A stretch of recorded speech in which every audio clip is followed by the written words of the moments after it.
బీడీ వ్యవస్థలో పనిచేస్తున్న కార్మికులను ఈ బీడీ కంపెనీ యాజమాన్యాలు ఏవైతే ఉన్నాయో వాళ్ళు అమ్ముకునే వస్తువులు ఏవైతే ఉన్నాయో కురుకురే కానీ కూలరింగ్లు కానీ పెటారా కానీ ఎలాంటి వస్తువులైనా కానీ కార్మికులకు 100 నుంచి 100 రూపాయల నుంచి 150 రూపాయల వరకు కట్టబెట్టి వాళ్ళ నుంచి లబ్ధి పొందాలని చెప్పి యాజమాన్యాలు చేస్తున్న ఈ వందన అనేది కార్మికులకు నానా రకాలుగా ఇంట్లో గొడవలు కూడా తయారవుతున్నాయి కాబట్టి దాని నుంచి తట్టుకోలేక ఠేకేదారులు కూడా మరి మేము అమ్మము అని చెప్పినా కానీ బలవంతంగా ఠేకేదారులు మీరు అమ్మకపోతే మీ నుంచి ఆపుతమ్మకి ఇవ్వమని చెప్పి బలవంతంగా ఒత్తిడి చేస్తూ యాజమాన్యాలు నానా రకాలుగా ఇబ్బందులు గురి చేస్తుంటే ఈ యొక్క ఇంట్లో ఉన్న భార్యాభర్తల గొడవల మధ్య వీళ్ళు సలమదైపోతూ కొన్ని కోట్ల రూపాయలు వీళ్ళు యాజమాన్యాలు వీటి ద్వారా బయట అమ్ముకునే వస్తువులను ఈ ఠేకేదారుల వృద్ధి వాటి ద్వారా కార్మికత్వ వృద్ధి వాళ్ళ నుంచి గొడవలు తయారు చేస్తూ వీళ్ళు లబ్ధి పొందుతూ వాళ్ళ అభివృద్ధి కోసమే చూస్తుంది తప్ప కార్మికులకు ఎలాంటి న్యాయం అనేది జరగడం లేదు కాబట్టి అత్తంబాకి ఏరని చెప్పి వాళ్ళు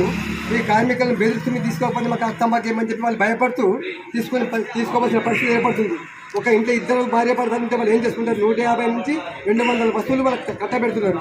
వాళ్ళు ఇంట్లో మొత్తం నిలలేరు కాబట్టి వాళ్ళు నానా రకాల గొడవలు అవుతున్నాయి కాబట్టి అంటే ఎలాంటి వస్తువులు అందజేస్తున్నారు పేటారా కానీ నమ్కిన్ కానీ ఇలాంటి వస్తువులు మొత్తం తినే వస్తువులు కురుకురే మురుమురే మొత్తము ఈ ఠేకేదారులపై ఒత్తిడి అంటే ఈ కార్ఖానాలో కురుకురే దందా మరి ఎందుకు అంటే ఏ రకంగా అంటే వాళ్ళు బయట అమ్ముకునే వస్తువులు ఈ యాజమాన్యాలు ఏం చేస్తున్నాయో ఠేకేదారులకు కట్టపెట్టి ఈ కార్మికుల చేత తిను అని చెప్పి వాళ్ళకు బలవంతంగా నానా రకాల స్వీట్స్ కానీ మన ఇది పాలపాల కోవా కానీ అంటే ఇలా బలవంతంగా అప్పగిస్తున్నారు కదా బలవంతంగా వీళ్ళకు ఈ కురుకురేలు మురుమురేలు దందా చేస్తున్నారా లేకపోతే ప్రత్యేకంగా ఫ్రీకి ఇస్తున్నారా?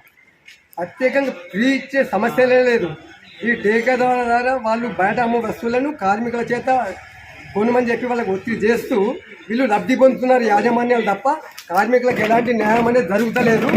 దీనివల్ల కార్మికులు వాళ్ళ యొక్క 2300 పని నుంచి 150-200 రూపాయలు వాళ్ళు నష్టపోతున్నారు.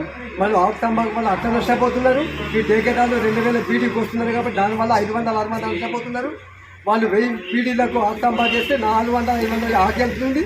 దానివల్ల 200 నుంచి 300 రూపాయలు ఆకు కొని పెట్టవలసిన పరిస్థితి ఏర్పడుతుంది. కాబట్టి మొత్తం మీద 3000 పని చేస్తే 1000 రూపాయలు ఈ యొక్క కార్మికులు నష్టపోతున్నారు. మొత్తం ఈ యాజమాన్యాలు చేయబట్టి వల్ల కార్మికులకు ఎలాంటి లబ్ధి అనేది లేదు కాబట్టి నష్టపోవడం తప్ప ఇటు ఠేకేదారులు పంచిపోతున్నారు, అటు యాజమాన్యాలు పంచిపోతున్నాయి. కార్మికులు మాత్రమే ఎక్కడున్న అక్కడనే ఉన్నాయి. బీమార్లు పడి రోడ్ల మీద అక్కడిన పరిస్థితి కూడా ఏర్పడుతుంది. కురుకురేలు కూడా యాజమాన్యాలు బంద్ చేయాలని కూడా నేను వీళ్ళకు ఒక అల్టిమేటం అనేది యాజమాన్యాలు నేను డిమాండ్ చేస్తున్నా. మా యొక్క యూనియన్ తరఫున కూడా నేను డిమాండ్ చేస్తా ఉన్నా. తక్షణం బంద్ చేయకపోతే కూడా కార్మికుల చేత నేను కంపెనీల ముందు నేను ధర్నా చేస్తాను కూడా నేను చెప్తున్నాను. అంటే కార్ఖానాలోనే దుకాణం పెడుతున్నారు, కార్ఖానా వాళ్ళనే అన్ని తీసుకుంటూ లబ్ధి పొందుతున్నారు. యాజమాన్యం నష్టమే తప్ప లాభం లేదు. కాబట్టి తక్షణమే దీనిపై పత్రికా విలేకరులు కూడా స్పందించి ఈ యొక్క కురుకురేలు కానీ యాజమాన్యాలు అనే వాటిని నిషేధించాలని చెప్పి బయట అమ్ముకోవాలని నా యొక్క యూనియన్ పక్షాన్ని కూడా నేను కోరుతున్నాను. నా పేరు కార్మిక శక్తి బీడీ వర్కర్స్ యూనియన్ రాష్ట్ర అధ్యక్షుడు వీరభద్రి మల్లేశం గంభీరపేట.